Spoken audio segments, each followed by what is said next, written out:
Jadi pada tahun 1932 beliau menemukan suatu gejala, kumpulan gejala yang kemudian beliau sebut penyebabnya sebagai adenoma hipofisis, ya. Tetapi perjalanan dengan waktu banyak para ilmuwan lain yang akhirnya menyatakan bahwa sindrom Cushing ini kumpulan gejala yang terkait dengan adanya peningkatan kadar kortisol.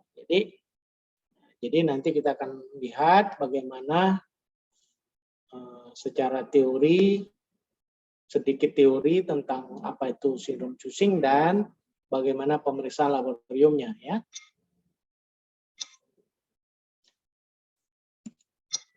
Baik. Kalau kita bicara sindrom Cushing, tadi kita sudah sebut penyebabnya adalah karena kortisol. Nah, kortisol ini tentu harus kita pahami dari mana asalnya, siapa yang menghasilkan, siapa yang mensekresi. Nah, karena kita tahu bahwa salah satu organ yang terkait dengan sekresi hormon kortisol itu adalah kelenjar adrenal, ya. Makanya dalam hal ini sedikit banyak kita singgung sedikit tentang anatominya, ya, bahwa kelenjar adrenal itu ada 2 buah di kanan dan kiri setiap ginjal, berbentuk segitiga dan biasa kita sebut sebagai anak ginjal. Terdiri dari korteks, ya. Jadi korteks ini ada yang zona glomerulosa atau mineral kortikoid, kemudian ada zona fasciculata atau kortisol, dan zona reticularis, ya, penghasil hormon-hormon seksual seperti androgen dan estrogen. Jadi di sini yang kita tekankan pembahasan kita adalah tentang keberadaan kortisol, ya, di mana dia dihasilkan di zona fasciculata. Nah, hormon glukokortikoid atau nama lainnya kortisol. Jadi disebut kenapa glukokortikoid, karena dia menyebabkan glukosa hepar sangat meningkat, ya. Jadi hubungannya itu dengan metabolisme yang terjadi di hati. Jadi dia bisa meregulasi karbohidrat, protein, dan lemak, ya. Nah, 90% terikat protein plasma, namanya CBG, corticosteroid binding globulin, atau nama lain transkortin, dan 10% berbentuk bebas, ya, atau kortisol aktif. Kemudian di metabolisme oleh hati. Jadi penghasilnya itu adalah kelenjar adrenal, ya, tentu dari bawah, tapi kerjanya ke hati. Jadi memang kita harus pahami bahwa hati sendiri itu fungsinya bisa banyak, ya, sampai 400. Makanya salah satu kerja dari kortisol ini adalah ke metabolisme di hati. Nah, ini adalah efek dari hormon glukokortikoid, ya. Jadi ada yang ke otak, ya, bisa untuk mempengaruhi sistem endokrin, ada yang metabolisme karbohidrat atau lipid, ada yang ke tulang, ya, kemudian ke sistem imun bahkan. Jadi makanya dalam hal ini hormon glukokortikoid ini sangat penting, ya, untuk kita pelajari. Nah, ini adalah rumus bangun dari kortisol dan sedikit gambaran dari circadian ritme dari kortisol. Bahwa dia berbeda seperti halnya glukosa, ya. Kalau glukosa itu akan meningkat pada tengah malam dan akan menurun pada pagi hari, ya. Sedangkan kalau kortisol sebaliknya, dia akan menurun pada tengah malam dan akan memuncak pada pagi hari, ya. Jadi ini kebalikan dari beradaan dari kadar gula darah kita. Nah, selain peran dari kortisol nanti yang terkait dengan sindrom Cushing, ada juga nanti sering kalian dengar ada namanya ACTH, yaitu adrenocorticotropic hormone. Hormon ACTH ini tidak dihasilkan di kelenjar adrenal, ya, tetapi dia dikelenjarkan di hipofise. Nah, makanya kok bisa ada hubungan, dok, ya, antara satu yang kortisol yang dihasilkan di anak ginjal dengan di hipofise. Nah, nanti kita jelaskan, ya. Jadi ACTH juga punya diurnal ritme atau irama diurnal, ya. Kemudian ada sekresi episodik. Jadi dia dilepaskan atau disekresi atau disintesis itu tidak setiap saat ya, tetapi dia periodik, ada episodenya. Kemudian kalau kortisol plasma puncaknya di pagi hari ya. Kalau sekresi ACTH kortisol ini ikut dari feedback dari kortisol ya. Jadi sekresi ACTH dan kortisol juga dirangsang oleh stres fisik. Jadi kalau kita stres pasti kortisol kita akan naik. Makanya kenapa kortisol ini sering disebut dengan hormon stres ya. Kemudian sekresi ACTH dihambat oleh umpan balik negatif dari kadar kortisol plasma yang tinggi dan obat-obatan kortikosteroid. Nanti kita akan jelaskan lebih jelas dengan gambar ini, ya Dek. Jadi ini adalah hypothalamic pituitary cortisol axis. Jadi ini adalah jaras bagaimana sistem feedback yang terjadi oleh kortisol kepada ACTH. Nah, sekarang andai kata ya, misalnya kalian stres nih, karena besok misalnya ada mau ujian, gitu ya. Jadi stres. Tentu karena stres, hipotalamus kita akan mengeluarkan namanya CRH. Ya. Corticotropin releasing hormone. Jadi adanya ACTH ini kemudian bekerja ke hipofise atau ke pituitari. Kemudian dia akan meningkatkan sekresi dari ACTH. Nah, jadi kalau kita stres atau kita ada demam, ada trauma, ada pembedahan ya, maka CRH ini pasti meningkat. ACTH-nya akan juga meningkat. Maka kortisolnya juga akan meningkat. Nah, jadi sejalan dengan itu maka kortisol yang ada ini yang dihasilkan di kelenjar adrenal ini tentu akan memberikan feedback ya, karena dia jumlahnya sudah banyak, maka dia akan memberikan feedback negatif, sama seperti halnya tiroid, gitu ya, Dek. Jadi dia feedback, dia memberikan lagi feedback umpan balik ke hipofise itu dengan menunjukkan bahwa oh kortisolnya udah cukup nih, gitu. Ya, maka dia akan memberikan umpan balik negatif sehingga ACTH-nya menjadi sedikit, ya, sehingga dikurangi ACTH-nya. Begitu juga dia memberikan feedback kepada hipotalamus sehingga CRH-nya juga direm ya, atau dihambat sehingga CRH-nya menjadi lebih sedikit dan ACTH-nya sedikit. Nah, itulah peran dari kenapa tadi kita sebut ada hubungan antara kortisol dengan ACTH. Nah, kortisol sendiri akan berfungsi dalam proses metabolisme. Dia akan meningkatkan gluconeogenesis ya. Jadi dalam keadaan kita pembedahan, misalnya kita lagi puasa, tidak ada makan, tidak ada minum, dari mana kita dapat pasokan energi kita? Maka dia akan meningkatkan proses gluconeogenesis ya. Di biokim kalian sudah belajar ini. Gluconeogenesis adalah suatu pathway, suatu mekanisme yang ada di dalam tubuh untuk menghasilkan energi dari sumber bahan baku yang di luar glukosa ya, seperti dari asam lemak atau dari protein begitu ya.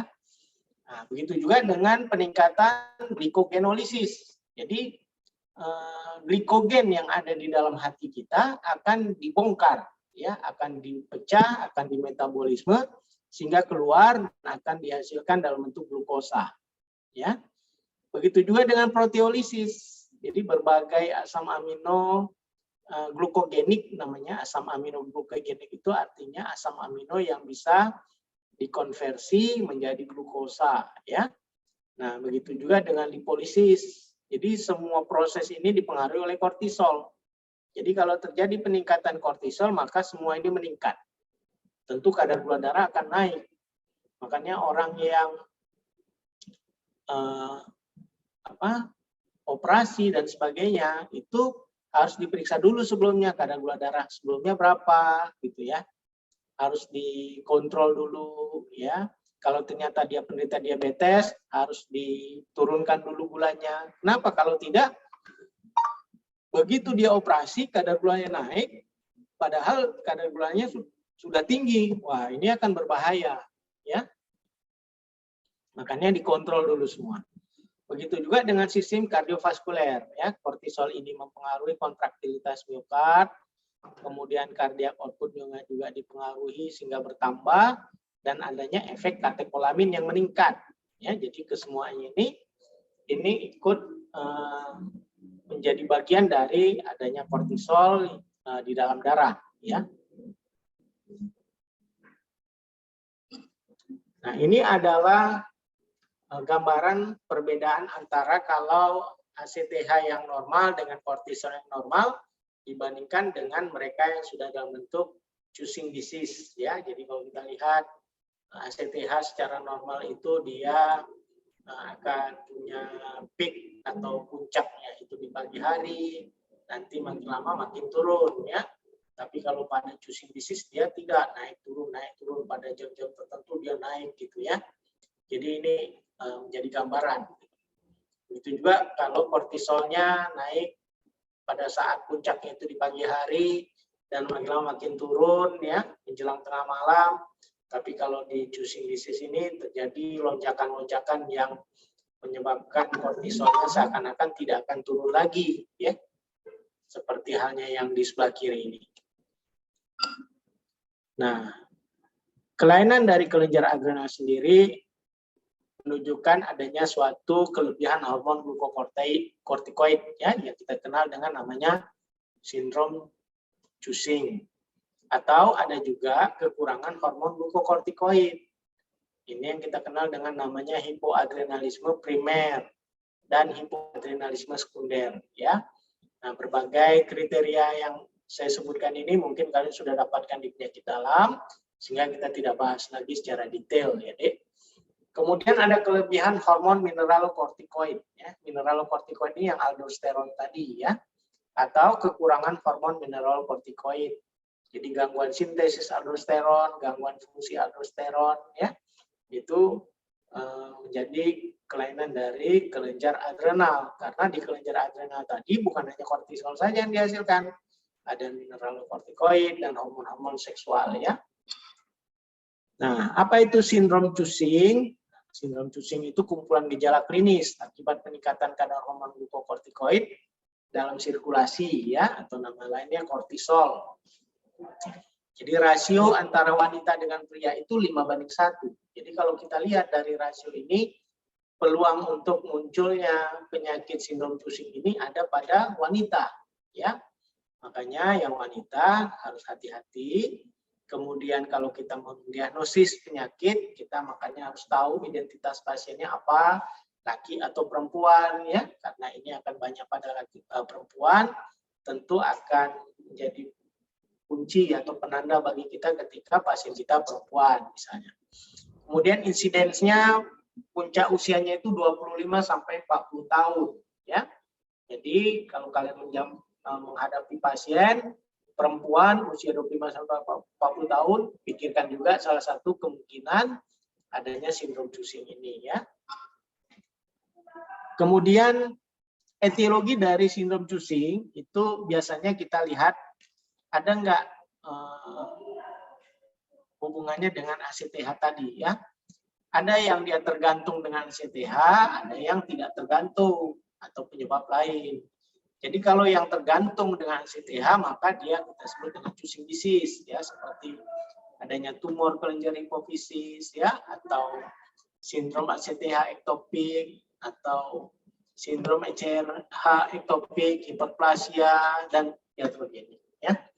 Atau dia ACTH yang independen, tidak tergantung ACTH, seperti tumor kelenjar adrenal, primary pigmented nodular adrenal hyperplasia, sindrom Carney, penggunaan kortikosteroid yang berkepanjangan, ini juga bagian dari ACTH yang independen. Atau penyebab lain ya, seperti hiperkortisolismenya oleh karena alkohol, karena depresi, karena obesitas, karena kehamilan ya. Nah, pada mereka yang mengalami hiperglukokortikoid akan banyak sekali metabolisme atau keadaan fisiologis di tubuh yang akan terganggu ya. Salah satunya adalah katabolisme protein. Biasanya kulit dan jaringan subkutan menjadi tipis, ototnya lemah sehingga terjadi stria ungu ya. Stria itu dia garis-garis di perut ya, seperti kayak pembuluh darah vena gitu ya, tapi dia berwarna ungu, tidak berwarna biru. Kemudian pengaruhnya terhadap enzim gluconeogenesis dan aminotransferase yang meningkat menyebabkan hiperglikemi sehingga jadilah diabetes mellitus. Kemudian gangguan terhadap enzim lipolisis, terjadi hiperlipidemia, hiperkolesterolemia, terjadilah obesitas sentripetal, adanya Buffalo-Ham. Ya, Buffalo-Ham itu adanya tumpukan lemak di daerah dekat belakang leher ini kita ya, atau moon face, wajahnya seperti wajah bulat gitu ya, seperti bulan. Nah, itu juga bisa terjadi. Kemudian resorpsi matriks protein ya, absorpsi kalsium di usus yang terganggu, ekskresi kalsium di ginjal ya, sehingga akhirnya menyebabkan hipokalsemi, osteomalacia dan urolithiasis. Lain lagi kalau dia ke arah jaras sekresi angiotensin ya, renin angiotensin sistem. Nah, kemudian ada retensi natrium dan air, ada ekskresi kalium yang berlebih, makanya akan mengganggu ke arah tekanan darah sehingga terjadi hipertensi. Selain itu adanya juga sekresi dari androgen adrenal, ini menyebabkan hirsutisme. Ya, jadi itulah keadaan-keadaan yang dipengaruhi oleh apabila terjadi hiperglukokortikoid. Nah, kita bicara dari pemeriksaan laboratoriumnya bahwa untuk sindrom Cushing banyak pemeriksaan yang bisa kita lakukan, ya. Nah, dari sekian banyak itu kita fokuskan kepada kadar kortisol darah dan kadar ACTH darah. Ya, jadi kadar kortisol, ACTH ini biasanya yang paling utama dulu untuk screening, baru nanti pada diagnosis selanjutnya. Ya, jadi ada seperti tes supresi dexamethasone, ada pemeriksaan kortisol bebas dalam urin, ada tes supresi dexamethasone dosis rendah, ada tes supresi dexamethasone dosis tinggi, kemudian stimulasi CRH dan dexamethasone dengan CRH. Ya, jadi semua ini bisa dilakukan. Ya, tapi nanti bagaimana urutannya? Apakah misalnya supresi dexamethasone dulu baru ACTH baru kortisol atau sebaliknya? Nah itu nanti ada alurnya, alur diagramnya ya, yang harus kita perhatikan. Nah pemeriksaan kadar kortisol darah ini paling tinggi pada pukul 4 sampai 6 pagi. Jadi karena di situ puncaknya. Jadi rendahnya kapan? Ya mulai menjelang tengah malam sampai tengah malam jam 24 itu udah paling rendah. Ya, sehingga kenapa rendah pada tengah malam? Karena biasanya kita di situ sudah tidur. Nah, kenapa orang yang begadang itu menjadi suka emosian, ya, suka hipertensi? Karena seharusnya dia jam tengah malam itu dia sudah tidur, kadar kortisolnya rendah, ternyata masih bangun, masih nonton bola, masih main game, ya, faktor stresornya tinggi, sehingga tekanan darah tetap tinggi, otak tetap waspada, ya, sehingga akhirnya kadar gula juga tetap tinggi. Ya, harusnya jam itu kan sudah tidur, ya. Kalau dalam keadaan tidur, kortisol kita akan turun karena kita tidak melakukan aktivitas yang merangsang fungsi stresor, ya. Jadi kadar kortisol itu akan meningkat pada stres fisik dan emosional. Ya. Spesimen yang digunakan adalah serum. Ya. Jadi nilai normalnya itu 5-25 mikrogram per desiliter kalau dia pada pagi hari dan menurun khususnya pada sore menjelang malam. Ya. Nah, untuk pemeriksaan kortisol darah sendiri kita menggunakan metode fluorometer. Jadi fluorometer atau juga menggunakan immunoassay atau menggunakan high performance liquid chromatography atau HPLC. Ya, tergantung di lab tersebut yang mana yang punya sehingga dia bisa akan pakai untuk pemeriksaannya. Ya. Kemudian kortisol dalam serum pasien akan berkompetisi dengan kortisol yang di label untuk berikatan dengan antibodi anti kortisol. Jadi di dalam hal ini pemeriksaan kortisol yang di dalam serum itu menggunakan teknik imunologi ya. Jadi ada regen yang kemudian nanti ada reaksi antigen, ada antibodi yang terikat, ya. Reaksi antigen antibodi kompleks ini yang nanti akan dinilai, ya, apakah memang dia tinggi kadar kortisolnya atau tidak. Imunoesai adanya bahan-bahan yang dapat bereaksi silang antibodi kortisol, ya, misalnya peningkatan hasil kadar kortisol dari nilai sebenarnya. Itu apabila kita menggunakan imunoesai harus diperhatikan, ya, supaya jangan salah.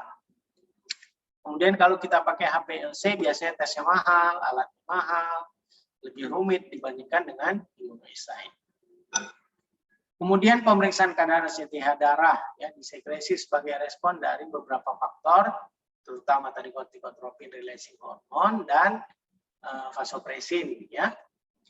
Paling tinggi pada jam 8 pagi, ya, hampir sama dengan kortisol.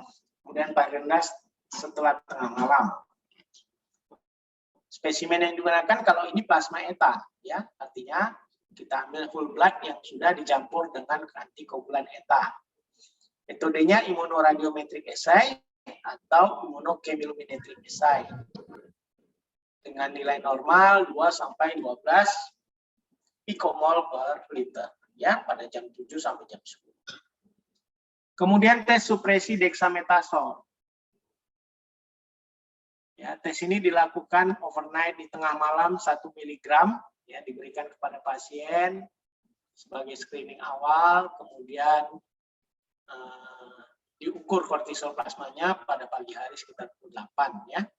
Jadi kita akan dapati kadar normalnya 3-5 mikrogram, kurang dari 3-5, dengan interpretasi ke kortisol plasma lebih dari 10, dia berarti hiperkortisolisme, ya. Kemudian pemeriksaan kortisol bebas dalam urin 24 jam. Nah, ini kita tahu tadi ada 10% dari kortisol yang ada di dalam darah itu dia bebas, tidak terikat dengan kortikotropin binding globulin CBG, ya. Jadi tes ini mengukur kadar kortisol bebas yang tidak terikat pada plasma protein, tidak di metabolisme tubuh dan diekspresi dalam urin 24 jam. Metode dan prinsip sama dengan pemeriksaan kortisol plasma, tetapi bahan yang digunakan adalah urin yang ditampung 24 jam. Ya, nilai normalnya kalau dengan prinsip radioimmunoassay kurang dari 80 sampai 120 pikogram per 24 jam. Kalau dengan prinsip HPLC dia kurang 50 pikogram per 24 jam. Interpretasinya apabila terjadi peningkatan 4 kali dari batas atas normal sudah disebut sindrom Cushing, ya. Nah, ini adalah tes supresi dexamethasone yang dosis rendah, ya.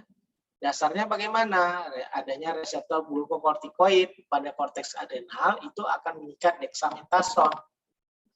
Ya, jadi reseptor dengan dexamethasone berkaitan dia menggunakan prinsip lock and key, ya. Menghambat steroidogenesis adrenal dan menekan sekresi kortisol ACTH.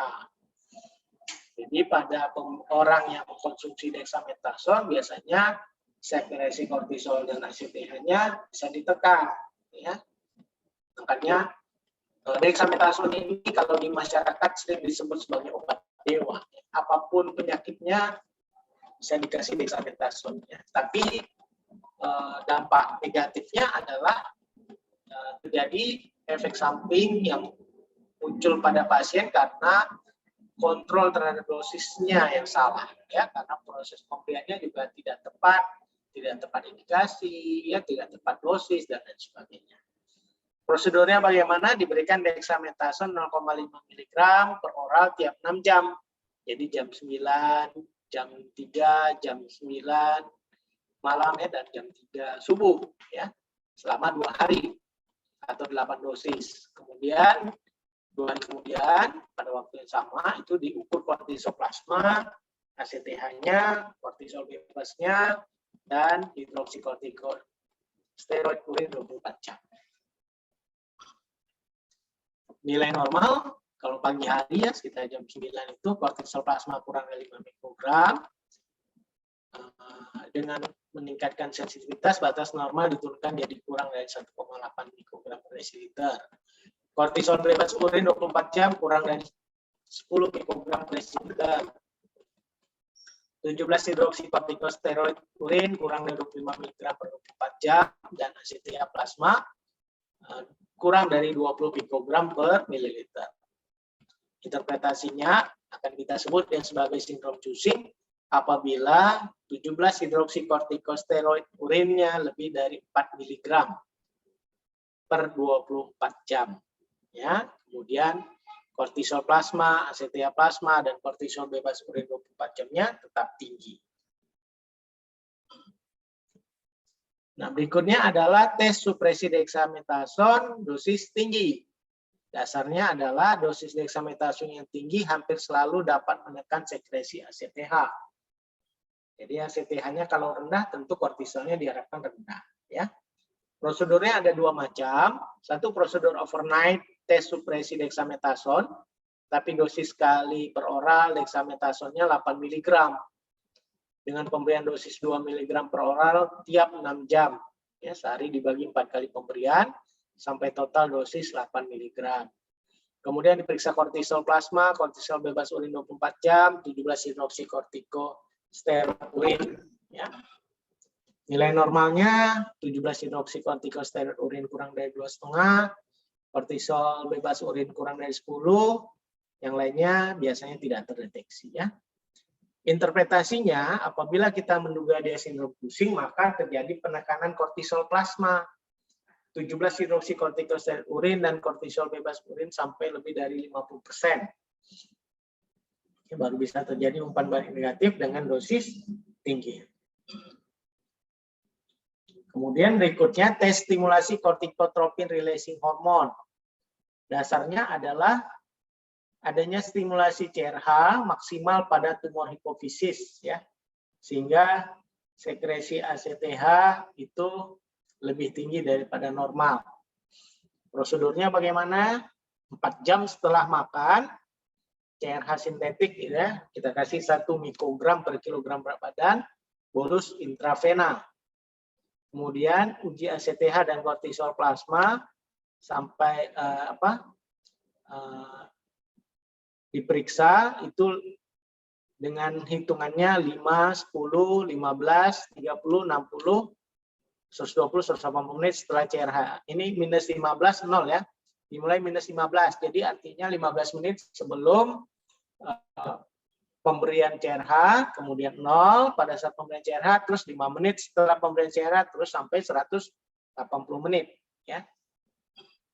Baru kemudian ini nilai kadarnya. Jadi ACTH plasma puncaknya 30 menit setelah CRH, kalau kortisol plasmanya puncaknya 60 menit setelah CRH. Nah, ternyata yang kita dapati hasilnya tidak sama dengan keadaan normal. Ya, contohnya seperti sindrom Cushing, kadar ACTH-nya harusnya 30 menit setelah CRH, ternyata baru 10-15 menit aja sudah 2-4 kali lipat, gitu ya. Kemudian ada juga nama lainnya pseudo Cushing. Tidak terdapat peningkatan kadar ACTH dan kortisol plasma setelah CRH. Jadi udah ada pun pemeriksaan yang kita lakukan, ya. Ternyata nggak ada perubahan. Berarti dia pseudo Cushing, ya.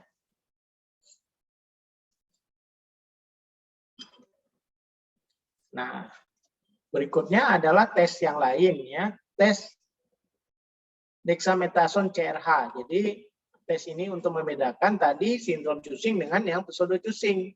Karena kalau kita pakai yang ini saja deh, yang CRH saja, kita kan nggak bisa nanti, ya, bisa jadi agak terganggu misalnya. Maka kita bisa pakai lagi tes dexamethasone dan CRH, ya. Jadi tes untuk membedakan sindrom Cushing dengan pseudo Cushing, di mana dengan tes CRH saja belum jelas, ya. Prosedurnya kita kasih dulu dexamethasone 0,5 mg tiap 6 jam. Berarti selama 24 jam ada 4 kali. Diberikan selama 48 jam, berarti ada 8 kali, ya. 2 jam setelah diberikan dexamethasone yang terakhir, diberikan lagi CRH bolus intravena. Dosisnya 1 mikrogram per kilogram berat badan. Ya, barulah diukur kadar kortisol plasmanya. Dilihat, ya, apakah dia sindrom Cushing atau yang pseudo Cushing. Kalau sindrom Cushing, kortisol plasmanya 15 menit setelah CRH meningkat itu akan meningkat di atas 1,4 mikrogram per desiliter, ya. Tapi kalau pseudojuicing biasanya akan terjadi penekanan kortisol plasma. Jadi karena kortisol plasmanya tidak tinggi, ya, tertekan dia.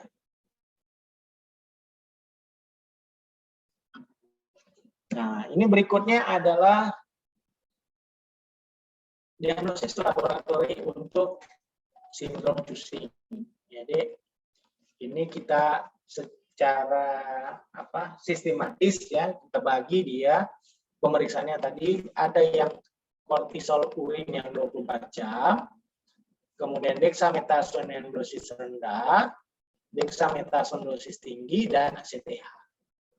Ya, jadi kan kita tahu tadi untuk etiologinya sendiri dibagi menjadi ACTH dependent dan ACTH independent.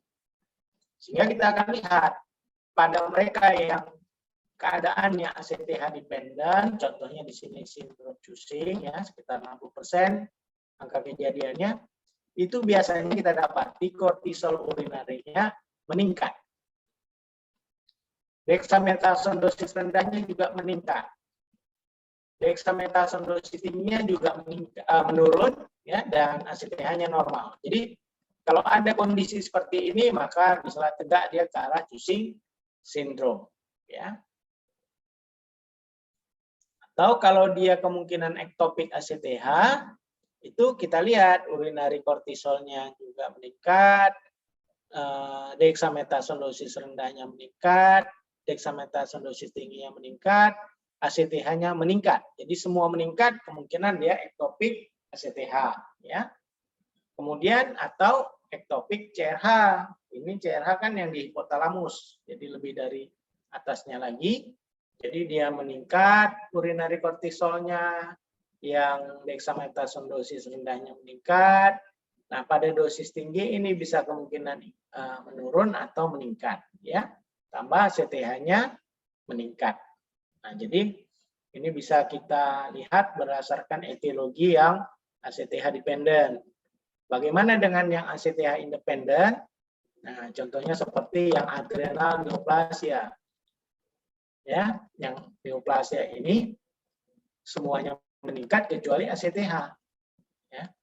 Jadi urinary kortisolnya meningkat, dexamethasone dosis rendah meningkat, dexamethasone dosis tinggi meningkat, ACTH-nya menurun, ya. Jadi terbalik dia.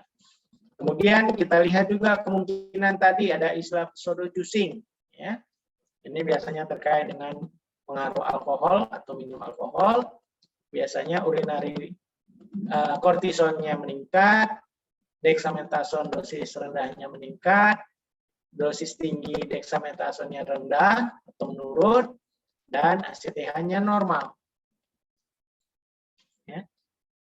Atau sebaliknya, penggunaan glukokortikoid yang dari luar yang terlampau, ya, terlampau banyak penggunaannya.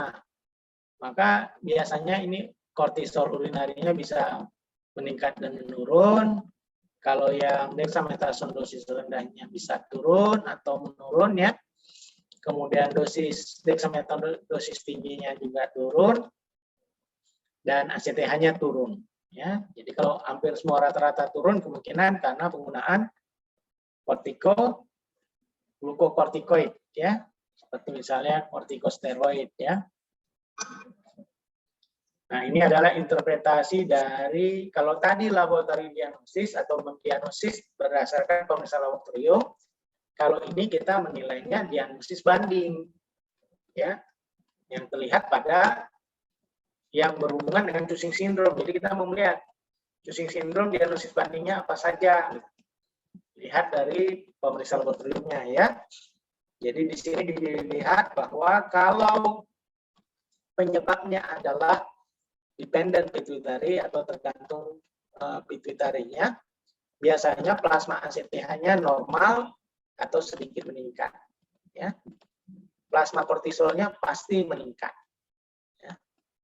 Dan high dose atau overnight dari supresi dexamethasone-nya ada, ya. Ya. Kemudian kalau dia adrenal disease, Bisa jadi dia plasma ACTH-nya rendah atau undetectable, tidak terdeteksi sama sekali, ya. Tapi kortisolnya tinggi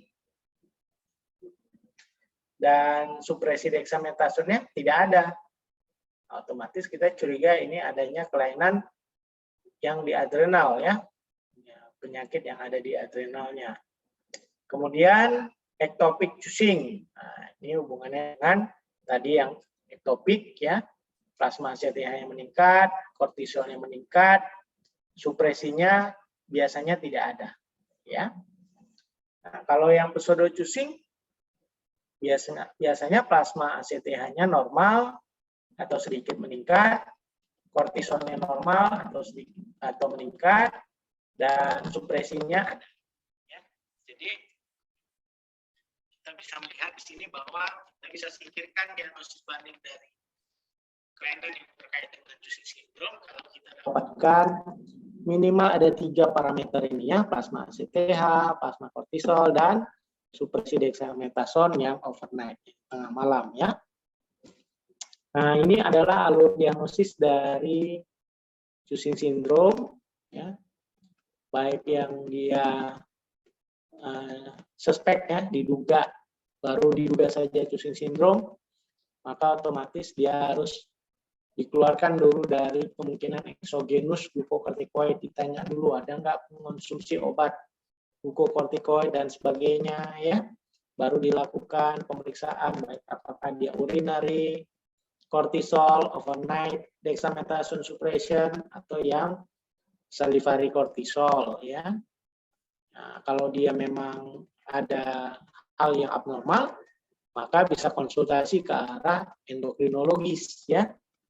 Baru nanti di endokrin akan dilanjutkan dengan berbagai pemeriksaan yang terkait dengan kebutuhan untuk penegakan Cushing syndrome. Nah, tapi andai kata misalnya kita sudah tahu bahwa kemungkinan ke arah Cushing syndrome-nya itu sedikit banyaknya dari gejala klinis, ya, seperti adanya osteoporosis, diabetes mellitus, ya, adanya sentral adiposi, hirsutisme, diastolic hypertension, dan sebagainya, maka lakukanlah screening test. Ya, screening testnya itu adalah kortisol plasma pada jam 8 pagi, ya. Kalau dia lebih dari 140, ya, atau dexamethasone yang overnight-nya, ya, atau yang urinary kortisolnya lebih dari 140 nanomol, sudah kita curiga ke arah Cushing syndrome, maka bisa lakukan setelah kortisol langkah berikutnya yaitu tes supresi dexamethasone lagi, ya. Kalau ternyata juga masih abnormal, kita lanjutkan lagi, ya, dengan dexamethasone suppression yang dua hari tadi, ya, yang membedakan antara dia tersupresi atau tidak. Baru kita lanjutkan lagi dengan pemeriksaan plasma ACTH. Apakah dia high ACTH atau low ACTH. Kemudian kita lanjutkan lagi, kalau ternyata low ACTH, apakah dia di urinarinya, ya, pakai scan, ternyata high atau low, atau sebaliknya. Awal mulanya dia high ACTH, setelah di imaging, ya, diperiksa dengan imaging, dengan ronsen, dengan yang lainnya semua, ternyata dia positif, ya, ada pituitary tumor, atau kalau negatif kemungkinan adanya tumor yang bersifat ektopik, ya. Nah, kemudian ini adalah diagnosis, ya. Jadi kalau dari sisi screening ini kita tahu ada kortisol urin tadi, ya, 24 jam, kemudian atau menggunakan dexamethasone overnight 1 mg atau saliva, ya. Nah, kemudian untuk konfirmasinya kita bisa pakai selama 2 hari dexamethasone dosis rendah dan kortisol plasma di tengah malam, ya, baru dilanjutkan dengan ACTH, terus ke bawah, ya, sampai akhirnya nanti terbukti apakah dia benar-benar Cushing syndrome atau bukan. Begitu ya. Baik, sampai di sini yang bisa saya sampaikan. Mudah-mudahan bisa ditangkap dengan baik. Saya buka sesi diskusi. Kalau memang ada yang mau bertanya, silakan. Ada yang mau bertanya, Dek? Atau tidak ada yang tidak dimengerti?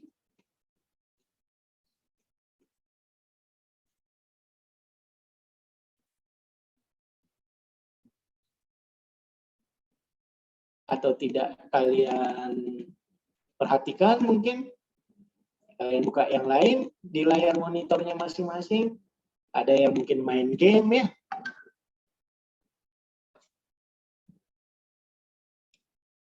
Ada yang mau bertanya? Izin bertanya, dokter.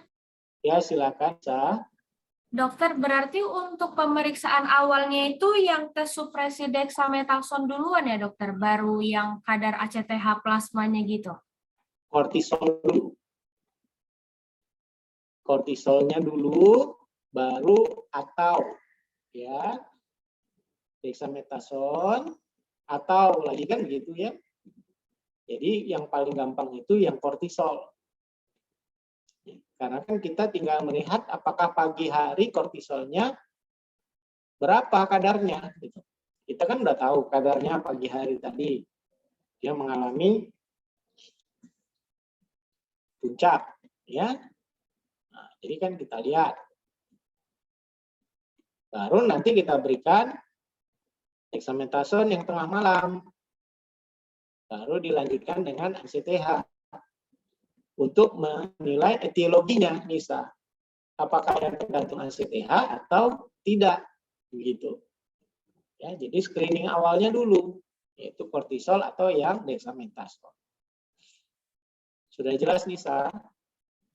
Baik, sudah. Terima kasih, dok. Ya, ada lagi, Dek.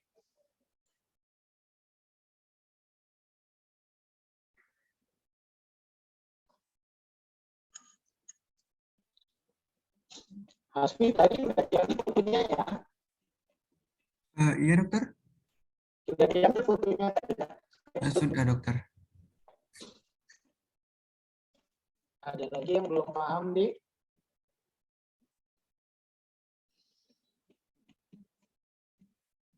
Masih ada waktu 5 menit.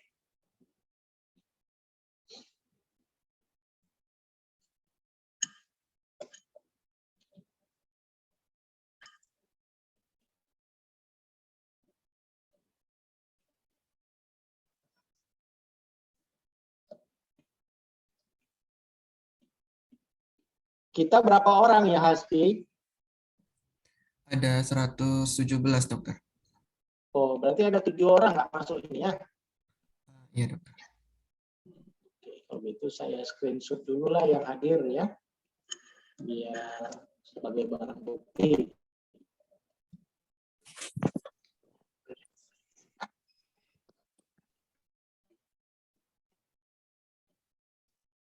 Ya, yang mau dibuka kameranya boleh dibuka.